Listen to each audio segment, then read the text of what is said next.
జీవితంలో ఈ రోజు నుంచి చెప్పండి, నా కుటుంబం నాకు లోపడును గాక.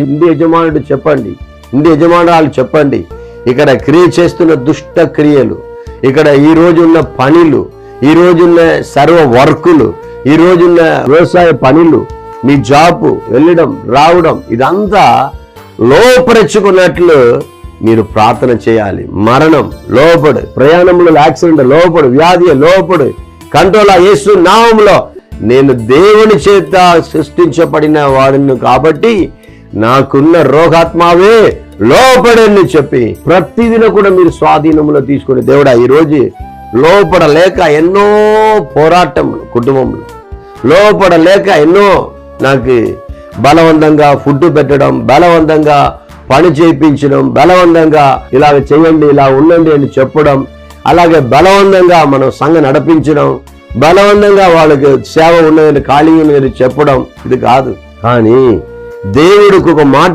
చెప్పినప్పుడే వాళ్ళు లోపడితే ఓ మేలైన దీవెనలు పొందుకుంటారు.